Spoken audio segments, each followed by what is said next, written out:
The new parts have arrived from the factory without issue. They'll be fitted to the car in time for the next session.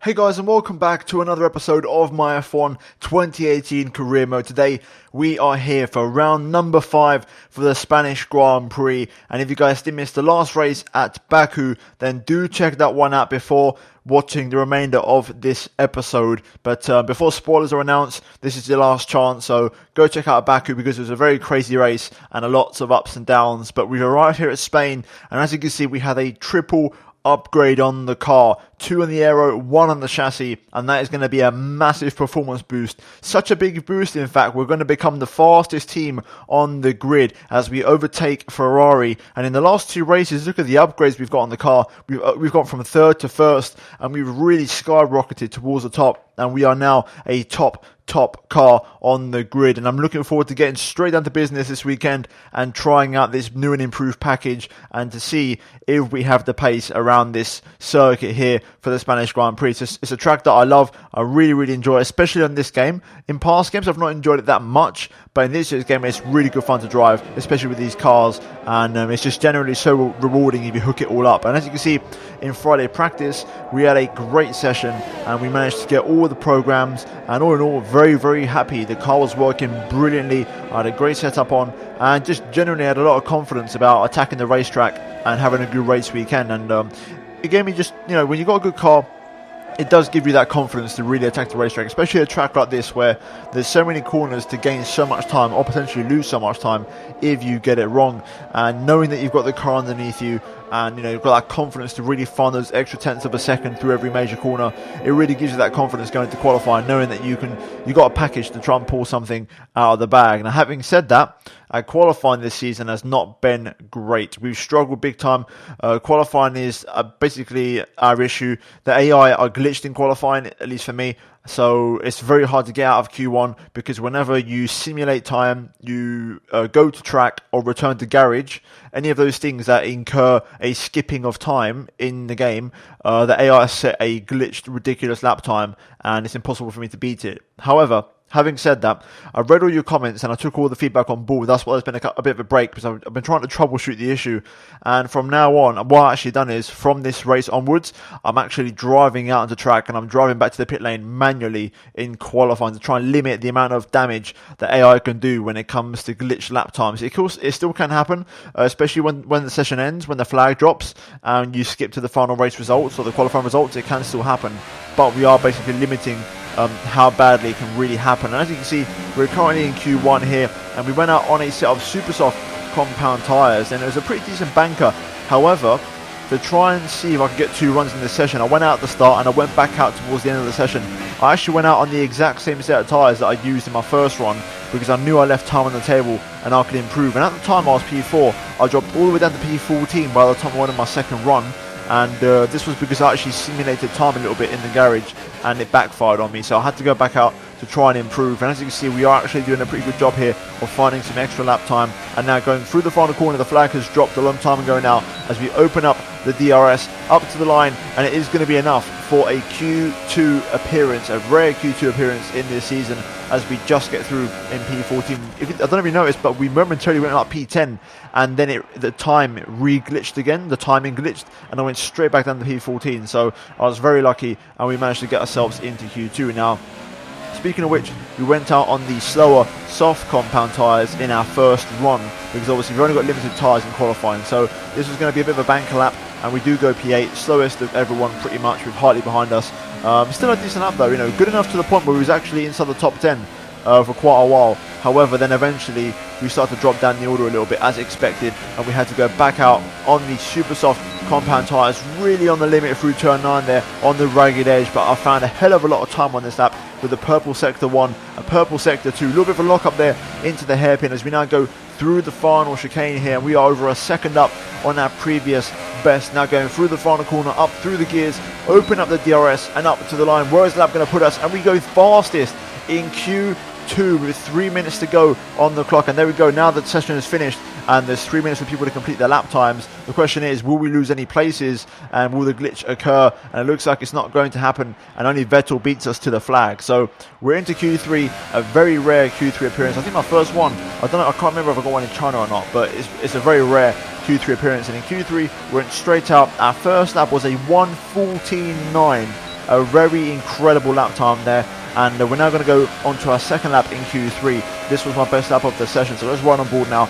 Straight away, turn 1, you're looking at the 50-meter ball, down to 4th gear, pick up your inside apex, and then really attack this second corner if you have the confidence to open up the third one and go flat out through turn 3. Pretty much a perfect sector 1 as we now go down to turn 4. Brake just before the shadow, down to 4th gear, really rotate the car, and then let it run out wide towards the exit. But then downhill for the left-hander here. Very tricky brake zone, easy to lock up the left front. I use second gear to get the car rotated on the front end as we get on the power. And now on the short squirt to the throttle as we now go into left-right chicane combination here for 7 and 8. And now up into the brilliant turn 9, really carrying the speed through here on the limit. Once again, DRS open, and we were improving on our previous best as we now brake at the 100-meter ball. Down to second gear, pick up your apex for the hairpin. This time, no lockups, unlike in Q2.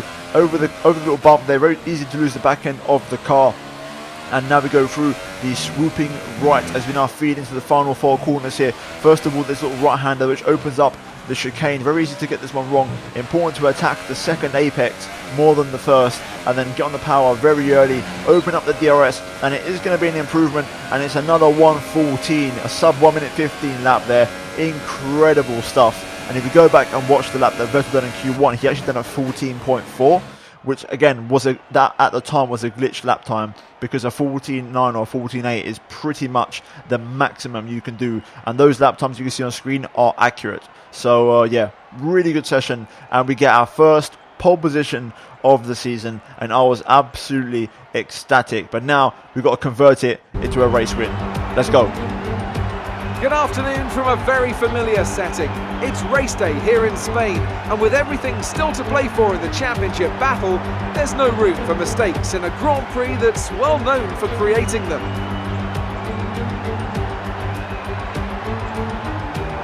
It's 730 metres from pole position down to a slippery turn 1 here, the first of 16 corners around this 2.89 mile racetrack. The long, wide turn 3 and the uphill right-hander of turn 9 can both be taken full throttle in the right conditions, but I doubt very much we'll be seeing any of that today. With me today, of course, is Anthony Davidson. Let's talk briefly about Lance Stroll. Looks like they've got a tough race in store today, as grid penalties from changing power unit components has forced them further down the field. Everyone has to deal with penalties or reliability issues from time to time throughout their career. You just have to suck up the pain and get on with the job at hand. Today isn't about performing a miracle to put the car back where it should be. It's about effective damage limitation.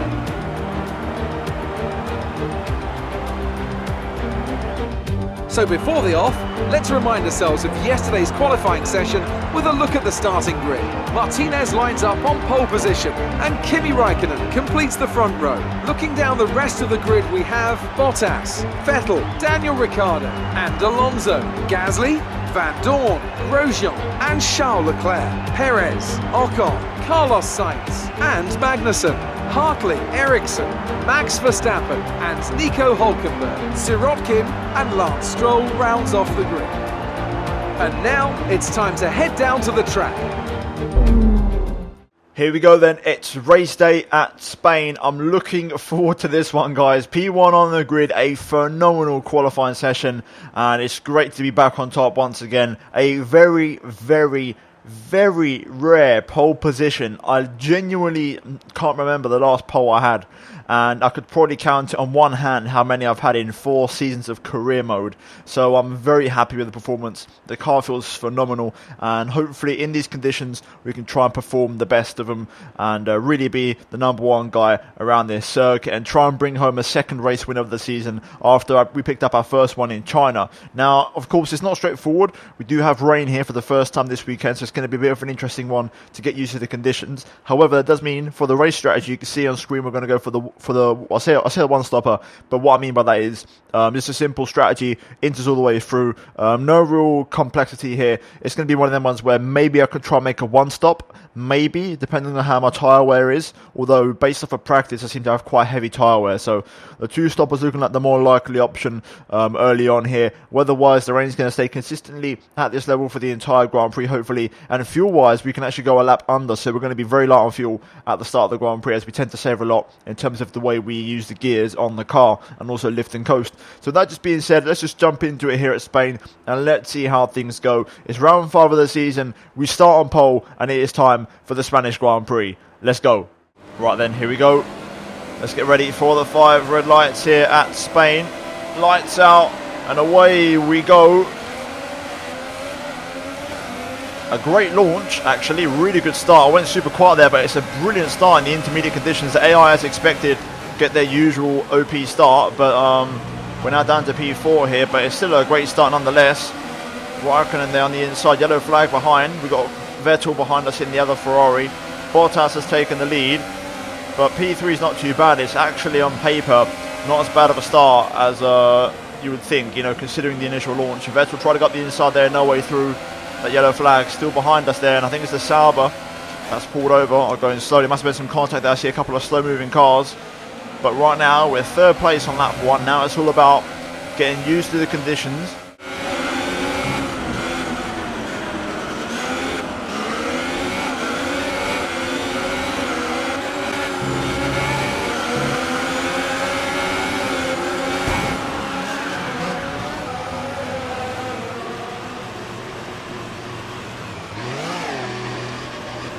Seeing how the car feels, this is pretty much the feeling out period. This is a boxing match, you're kind of just getting those jabs in. It's the early rounds, you want to just see what the things feel like, you know, and whether you feel comfortable or not, and then you can start to mount an attack. But so far, P3, that's fine by me, I could work from here. Let's hope we've got good pace in the wet, which we traditionally have had good pace in this game in the wet, no matter what race. I can't remember us ever really struggling in the rain, so it promises to be a good race for us. But now it's all about keeping the car on the track as well in these delicate conditions, and trying to find the pace. Lap 1 comes to a close, and we're looking good here so far, albeit losing 2 places. Raikkonen with a poor exit out the final corner, not particularly great traction. We're going to crank up to overtake ERS along with some rich mix. We can see on the straights there the extra aero we're running, not really helping me out. Raikkonen does go defensive, runs a little bit deep into turn 1. That's going to allow me to slip past, and there we go, we get the move done on the switchback through turn 2. Raikkonen a little bit too deep on the brakes into turn 1, missing the apex, allowing me to get back underneath and make the move. So we're now into 2nd place. This is a Mercedes 1-2, which for the constructors after the last couple of races, we're right back in the mix here. So this is good news for us, and this bodes well in terms of Bottas as well. Also him pulling away, that's good news for us as a team. But 1-2 for us, 2nd place already on lap 2. Kind of didn't expect to get past Raikkonen that early on, but he kind of put himself in that position by running deep on the brake. So now let's chase down after our teammate, which I think in the same machinery as me might be a little bit more complicated. Bottas with the fastest lap there, we can't match it, but that's fine. We did have to do the overtake. I've switched my brake bias to the rear a bit because we're locking up a little bit, especially through that sector 3 section. So hopefully now we should be in a better position to fight. Big tank slapper there through turn 2. Bottas though running at a strong pace, has to be said. He's doing well so far. Bottas with another fastest lap. We respond with our own personal best, but he's got a strong pace at the minute, and I'm struggling to match him. So if he keeps this up, this is good news for us as a team to really try and pull away from the Ferraris and solidify this 1-2. Right now it's definitely Mercedes v Ferrari around this circuit. That was a much stronger lap from me there this time around. Much stronger pace. There we go, a 30.2, and that is more like the sort of lap times we need. I've got my head down there and got the concentration levels up. I'm able to stay in hot lap ERS for the entire lap, so that's going to be a massive advantage in these conditions. And I'm just starting to find my groove now and find my edge in these conditions. Like I mentioned, it's all about a boxing match. Just got to try and feel your way through and find your comfort levels, and I'm starting to find mine now. Another fastest lap there, really strong final sector. We're now inside a second from Valtteri Bottas, and pace is strong. We're also saving fuel and getting back on target. So right now we're running the perfect race and the car feels great. The question is, what strategy is everyone going to be on in terms of 2 or 3 stops or 1 stop, who knows, because tyre wear in these conditions is very, very unique and different to the dry, so anything could happen. We have to wait and see. Even Bottas could be maybe on a 1 stop, you never know. He should be on the 2 though, considering he's driving the same machine as I am. Ooh, big wobble there. First signs that the rear tyres might be starting to fade a little bit. Trying to push the limits a little bit too much. Bottas actually picking up the pace again. And are starting to extend his gap again. And I respond by picking up the pace. Almost matching my personal best, gap down to 7 tenths now, the smallest the gap's been. Such a tense race. I've got to be honest, no one's making a mistake. The pace is super competitive, super strong and super consistent. And you can see the Ferraris on the mini-map. I mean, they're not exactly miles away. If myself and Bottas have a bit of a scrap, or have an incident, or make a mistake, the Ferraris are going to be on us. So this is very, very delicate now. We're going into pit stop territory, as I think the stops are scheduled for lap 11. So let's see what happens. You can see Bottas there sliding all over the place, maybe struggling with his rear tyres, as I am. We'll have a look at the tyre wear on the main straight if I get a chance, but I feel like I'm going to also have a chance to get past Bottas here. So let's stay on board. Let's see what exit I get out of this final corner. Nice bit of traction found, and there we go. Bottas is in the exact same car as myself, so this should be a little bit easier than the Ferrari in theory. And here we go, we're gaining in the slipstream of Valtteri here. Valtteri pulls over to the right hand side. I want to go for it down the inside of turn 1 on the brakes, and it's a fantastic overtake. And we are into the lead of the Spanish Grand Prix. Nice move on Valtteri there. And we are coming in next lap scheduled at least, so let's see. We now get first choice on the strategy, as we've now got ahead of Valtteri, which is critical in terms of avoiding our stacking and sticking to our strategy plan. So now we've got to try and pull away from my teammate if possible, as I just get that corner a bit wrong there, a little bit scruffy. Rear tyres are definitely starting to go, and you can see there they're pretty down worn. The rears are twice as worn as the front, so kind of sums it up really. But I don't mind worn out rear tyres in terms of tyre wear. It's a lot more drivable than when the rears are overheating, which is what I hate. So let's keep going here. Temperatures look good. On the limit, when it comes to the left side of tyres, is I'm on 83, and if you go any higher, I think 85 is the point where the tyres start to let go, 84 even. So we need to be careful. All that pushing off the Bottas has kind of hurt my tyres a little bit. Look at that, a quarter of a second up, and we are on for a sub 1 minute 30 lap here, but we are scheduled to come in this lap. Really strong pace there. Just use that last lap to cool off the tyres a little bit and got going again, but it's been a great stint. However, we are going to come in now for our first of 2 stops this race. I think I'm going to commit to the 2 stopper. Hopefully most of the AI go for 2 stops. If not, we're going to have to work for it this race. Here we go though, into the pit lane. Get everything turned down. And there we go, into the pit lane. Let's not speed, we don't need that. That's the last thing we need in this situation where we're definitely the fastest person on the track. So here we go. Everybody stays up for 1 more, except for myself and Vettel. Oh damn, we've been held up. Damn, that was a big hold up. Jesus, I think I could have got away with that one, but obviously not. So we've lost a chunk of time there being held up. That might just give enough to Bottas to maybe have a look. So we're going to need a strong out lap here to get back up to speed. Can we rejoin in front of some of this traffic? There goes Ocon. Can we get ahead of Stoffel Van Dorn on cold tyres? Yes, we do. There we go. That's not too bad. Now we've got to stay in front for these next couple of corners while the tyres are cold. I think that should be okay. There we go. It's not as bad as in the dry. In the wet conditions, you kind of get away with the cold tyres a bit. Right then, now we need a strong lap here. Bottas will be in this lap, so because of that hold up, he might have a chance of being out ahead of me. So let's crank up the engine mixtures here and let's try and chase him down. We're going to have to get past Ocon, I think, this lap as well, if we want to have a strong lap. Lots of grip compared to the Force India, but I'm not going to be close enough for a go into the apex, into the hairpin, which I was hoping for. So we're going to have to sit behind Ocon, I think, for sector 3, unless we can maybe be cheeky and slip past somewhere. Bottas in. Valtteri is in the pits. But we are going to get held up by Ocon here throughout this entire final sector. Not be able to get close enough and make the move, so frustrating. It's all worked out beautifully for Bottas. He's going to have a chance. Now Ocon comes in. We're going to pull to the left-hand side, get the power down. Are we still in the lead? It's going to be close. Bottas and Roy are going to get off the limiters now. Here goes Bottas, and there he is. Is it enough? Yes, it is. We just stay in front, and we remain in first place in front of Valtteri Bottas there, our teammate. Thank God for that. That was very lucky there. now, on fresh inters, we've still got 20 laps to go. We've got nothing in front of us, so we can now push and really try and extract the maximum out of this car and really try to put some daylight between ourselves and the competition. There we go, strong pace on the fresh tyres to 29.3. An improvement of 0.8 of a second, and that gap to Bottas is already over a second, so strong pace. Let's keep this going for a few more laps, and then we can try and turn down the engine a little bit and try and save the engine so we can maybe run it in Monaco as well.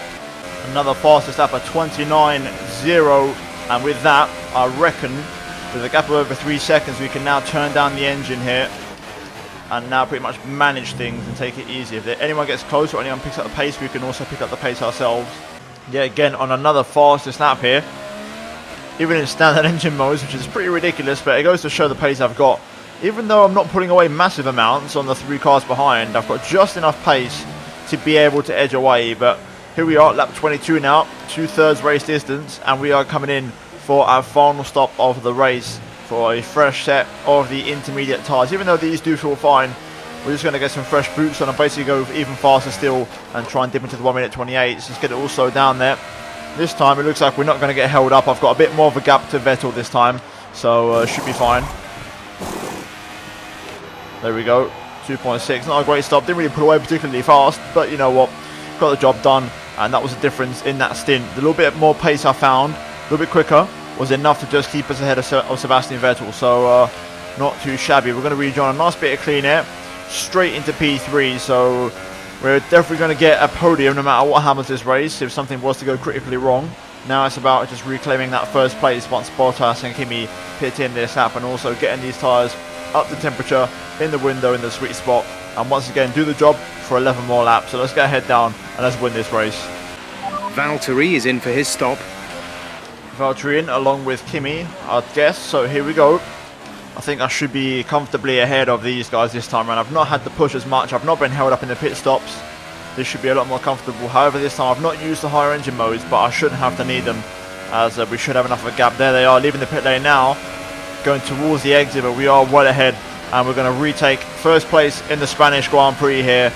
We're now 10 laps to go in this race. Let's bring this one home and let's pick up this win if we can. This would be a massive W for the championship, and not just that, it's looking like a very likely 1-2 finish for the team, so let's hope Bottas can pull that one through, and if we can get a 1-2, that's going to make both championships very, very interesting.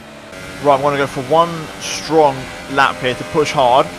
We are going to have a little bit of traffic in the form of a Sauber, Marcus Ericsson to be precise, so hopefully we can get past him fairly quickly. The track looks like it's drying out a little bit. It's looking a lot more patchy, but let's get past Ericsson here, and then we can try and crack on with this lap and try and just re-establish our gap to Bottas. Ericsson gets out of the way nicely there, down in the first sector, but let's try and pull this back over the rest of the lap, and then we can go back to saving the engine.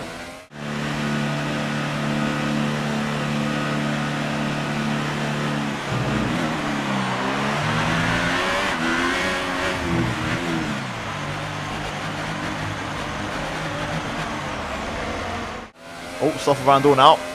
First retirement on the Grand Prix. I wonder if that will trigger a VSC or safety car. Looks like it isn't. He must have pulled over in a safe place, which is fine by me because I'm in control here and I don't want to lose this lead, so that's good news. There we go, strong lap, 28.8.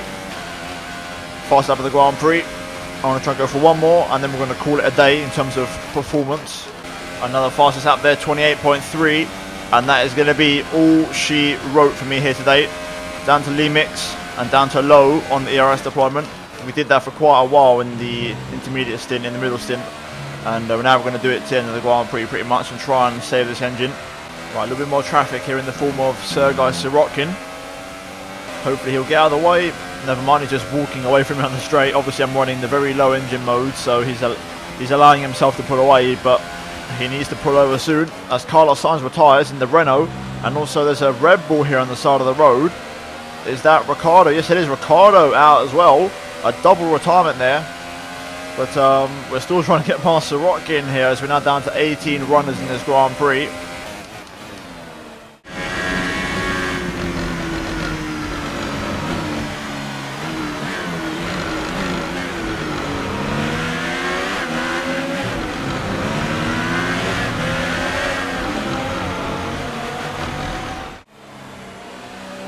Sorokin still not wanting to let me pass. I mean, I'm not sure what's going on here, but hopefully he can just let me go, to be honest.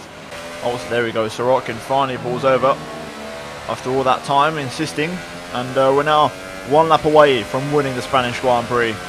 Here we go then, through the final sector now, and the final couple of corners we've had to pick up the pace a little bit just to keep the gap to Bottas, but it's been a thoroughly dominant performance here today. Not by a landslide, but just by enough pace to continually pull away. It's going to be a 1-2 for Mercedes-Benz, and it's going to be a Grand Slam weekend for me with a fastest lap of the race, a final decent victory, and also the pole position from yesterday. What a weekend. What a race. They've excelled here, as they so often do, and it's a well-deserved victory. Mercedes, then, are on top today.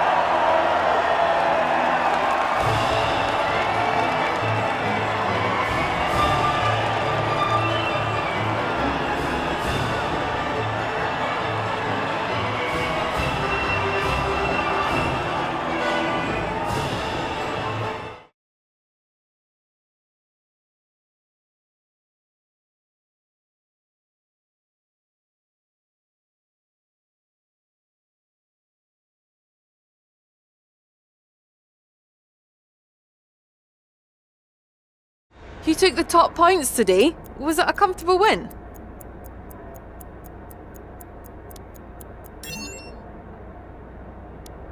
You must be thrilled to be up on the podium.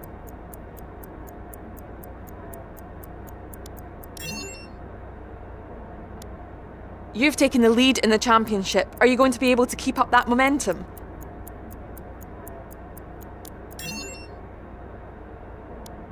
Well, looks like your luck has changed. Things went a lot better than last weekend, didn't they?